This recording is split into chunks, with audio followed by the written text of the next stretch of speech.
মঙ্গলবার ঝাড়গ্রাম জেলার বিনপুর ২ নম্বর ব্লকের শিলদা শিবশক্তি কমিউনিটি হলে তৃণমূল কংগ্রেসের বিজয়া সম্মেলনী অনুষ্ঠিত হলো। রাজ্য তৃণমূল মুখপাত্র কুণাল ঘোষ মঞ্চে উপস্থিত থেকে বিজেপিকে ১ ইঞ্চিও জমি না ছাড়ার বার্তা দিলেন। এই দিন জেলার বিভিন্ন ব্লকের অংশগ্রহণে সম্মেলন বিশেষ গুরুত্ব পেয়েছিল। এই দিন স্থানীয় নেতৃত্বের পাশাপাশি রাজ্য নেতৃত্ব উপস্থিত ছিলেন। ঝাড়গ্রাম জেলা তৃণমূল সভাপতি দুলাল মুর্মু বললেন, এবার এই প্রথম কোনো বিজয়া সম্মেলনীর অনুষ্ঠানে কুণাল ঘোষের মতো কোনো রাজ্য নেতৃত্ব উপস্থিত হয়েছে। বিগত নির্বাচনের মতোই বিজেপিকে গুজরাটের রাস্তা দেখাতে হবে। জঙ্গলমহল বিজেপিকে তাড়াতে হুলা নিয়ে প্রস্তুত রয়েছে। কুণাল ঘোষ তার বক্তব্যে এলাকায় সরকারের উন্নয়নের কাজ ও বিভিন্ন সামাজিক ও কল্যাণমূলক প্রকল্পের উদাহরণ টেনে বললেন, আগে এখানে রাস্তা ছিল না, সেখানে রাস্তা হয়েছে। মেয়েরা লক্ষ্মীর ভান্ডার, কন্যাশ্রী, সবুজশ্রী, রূপশ্রী, স্বাস্থ্য সাথী, খাদ্য সাথী সকল সরকারি সুযোগ সুবিধাই পাচ্ছে। বিজেপি কিছুদিনের জন্য কিছু সংখ্যক মানুষকে ভুল বুঝিয়েছে। তিনি বললেন, বিজেপি ধর্মের মধ্য দিয়ে ভেদাভেদ করে আসল লড়াই থেকে সরিয়ে আনতে চাইছে। এখানে পা রাখতে দেবেন না বিজেপিকে। ঝাড়গ্রামে ১ ইঞ্চিও জায়গা ছাড়বেন না। এখানে ৪-এ ৪ হবে। কুণাল আরো বললেন, ধানের গন্ধে যেমন হাতি আসে, তখন হাতি তাড়াতে যেমন হুলা দিয়ে তাড়ানো হয়, ঠিক সেই রকম বিজেপি এলেই হুলা পার্টি দিয়ে বিজেপিকে তাড়াবে। তো যারা, এটা তো একটা সিম্বলিক কথা। তো এটা একটা এত সুন্দর জেলা, সমৃদ্ধ জেলা, শান্তিপূর্ণ উন্নতি হচ্ছে, মানুষ শান্তিতে আছেন। তো এখানে ওই হাতি এসে যেমন ধান ক্ষেত নষ্ট করে, ফসল নষ্ট করে, তো বিজেপি নেতারা এসে শান্তি নষ্ট করেন। তাই হুলা পার্টির কাজ কি? সচেতন করা। হুলা পার্টি তো আর হাতিকে মারে না। হুলা পার্টি হচ্ছে হাতিকে বলে তুমি চলে যাও, তোমাকে চাই না। তো হুলা পার্টির মতোই হবে যে হুলা পার্টি মানে মানুষকে সচেতন করবে আর হাতিকেও বলবে তোমরা চলে যাও, তোমাদের চাই না। তো এখানে জঙ্গলমহলে হুলা পার্টি মানুষ এটা বোঝেন যে ভালো কাজ যদি কেউ নষ্ট করতে আসে তাহলে হুলা পার্টি দিয়ে সচেতন করা হয়। তাই জন্য বলেছি।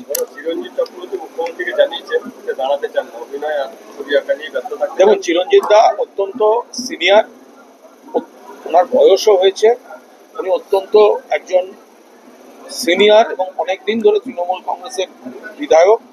ফলে এটা সম্পূর্ণ ওনার এবং পার্টির বিষয়। এর সঙ্গে এইটুকু আমি জানি, কোনো ক্ষোভ বিক্ষোভের মিনিমাম সম্পর্ক নেই।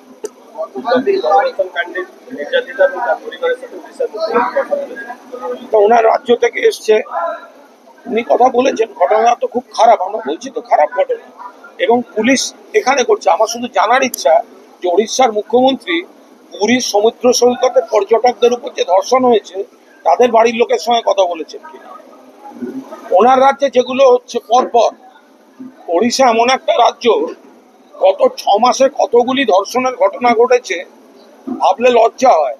তো সেই তাদের বাড়ির লোকের সঙ্গে কথা বলছেন তো, নাকি অন্য রাজ্যে কেউ গেলে শুধু সেখানে কথা বলছেন? আমাদের এখানে পুলিশ আছে, অ্যারেস্ট হচ্ছে, অ্যাডমিনিস্ট্রেশন যা যা করার সব ব্যবস্থা নিচ্ছে। বললেন বিজেপি নেতাদের উপর হামলা ঘটনা সমর্থন করেন। আজকে কোচবিহারের নাটাবাড়িতে বিজেপি পার্টির সংগ্রাম করেছে, তৃণমূলের দিকে অভিযোগ করছে, তৃণমূল আমি আবার বলছি, বিজেপিকে হামলা করা, বিজেপি নেতাদের মারধর করা, বিজেপির পার্টি অফিস ভাঙা, এটা আমরা সমর্থন করি না, আমরা করি না। কিন্তু আপনার বারবার আমরা যেটা বোঝাতে চাইছি, বিজেপি নেতাদের ভাবতে হবে কেন মানুষ বিরক্ত। এখানকার নেতারাই তো বড় বড় কথা বলেছিলেন, দিল্লিকে বলেছি 100 দিনের টাকা যেন না দেয়।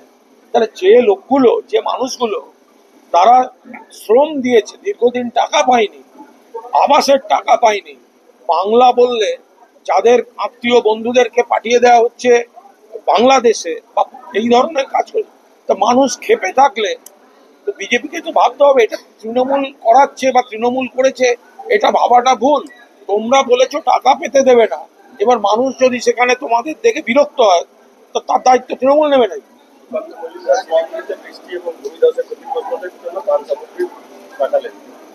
সুকান্ত মজুমদার নাটক করছে, বিজেপির নেতারা নাটক করছে। প্রাকৃতিক বিপর্যয় বা ভুটান থেকে যে জল ছাড়া হয়েছে, এটার জন্য অনেকটা বেশি ফান্ড লাগবে।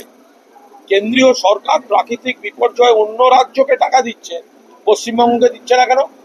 পশ্চিমবঙ্গের প্রাপ্য 1,90,000 কোটি টাকা, যেটা প্রাপ্য, সেটাও দিচ্ছে না। তাহলে বিজেপির নেতারা নিজেরা এইসব কৌটো নাড়ার নাটক না করে তারা দিল্লিকে বলুন বাংলার টাকাটা দিয়ে দাও। প্রায় 1,900 কোটি টাকা বাকি এখানে কেন্দ্র পাঠিয়েছে, যার কোনো রিজার্ভ রাজ্য দিতে পারেনি। এগুলো মিথ্যা কথা। এগুলো দেখুন, আপনারা যদি সুকান্ত মজুমদারের গোটা বক্তৃতাটা আপনাদের মুগ্ধ করে থাকে এটা আপনাদের প্রবলেম, আমার নয়। তার কারণ হচ্ছে তখন সুকান্ত মজুমদারকে আপনারা জিজ্ঞাসা করলেন না কেন যে গুজরাটে 100 দিনের কাজে এত দুর্নীতি হয়েছে যে মন্ত্রীর ছেলে অ্যারেস্ট হয়েছে, তারপরে গুজরাটে টাকা যায় কি করে? সেটা তো আপনারা সুকান্ত মজুমদারকে জিজ্ঞাসা করলেন না। সেটা কেন জিজ্ঞাসা করেননি? আপনাদের বিজেপি নেতাদের সামনে প্রশ্ন করতে আপনাদের অসুবিধা হয়, সব প্রশ্নগুলো আপনারা জমিয়ে রাখেন তৃণমূলের জন্য। ভুয়ো জব কার্ড সারা দেশের লিস্টে 1 নম্বরে রয়েছে ইউপি, তাহলে ইউপি টাকাটা পাচ্ছে কি করে? তাহলে পশ্চিমবঙ্গকে কেন আপনারা ডিপ্রাইভ করছেন? এমএলএ অনুপস্থিত কেন? এটা তো জিজ্ঞেস করলেন না। নাগরা কাটায় শঙ্কর ঘোষ আর খগেন মুর্মু গেল কেন? স্থানীয় এমএলএ ছিল না কেন? সেদিন তো প্রশ্ন করেননি। নাগরা কাটায় বিজেপির এমএলএ ছিল না কেন?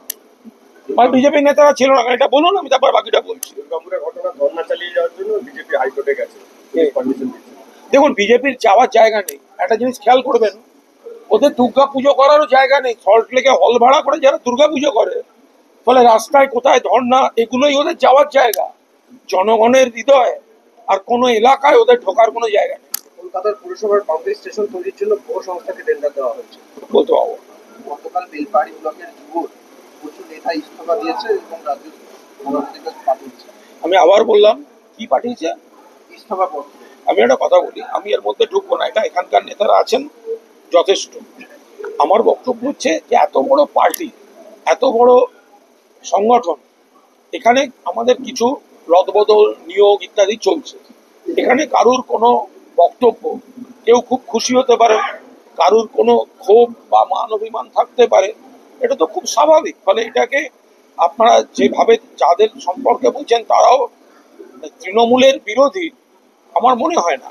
কিন্তু এত বড় দল, এত বড় পার্টি, কোথাও রদবদল হলে তার কারুর কোনো অভিমান, কারুর কোনো বক্তব্য থাকতে পারে, সেটা তাদের দিয়ে মানে আমি যার অভিমান দেখেছি তার সঙ্গে আমি ফোনে কথা বলেছি, আমার অভিমান আছে মনে হয়েছে, এর বাইরে কিছু মানে বাড়তি কিছু মনে হয়নি। দুলাবাবু জানেন। দাদা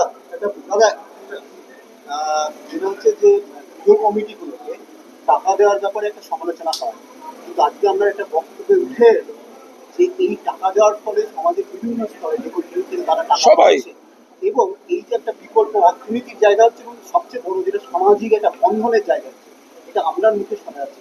দলীয় স্তরে যেটা কিন্তু প্রচার হয় বৃহত্তর ঢালাও প্রচার হয়, এটাই তো আমরা সবাই বলছি। দুর্গাপুজোয় টাকা দেওয়া মানেটা কি? দুর্গাপুজো সারা বাংলায় এত হাজার হাজার পুজো, তার মাধ্যমে টাকাটা দিলে দুর্গাপুজো কমিটিগুলো তাদের যে খরচাটা, সেটা বিভিন্ন পেশার শিল্প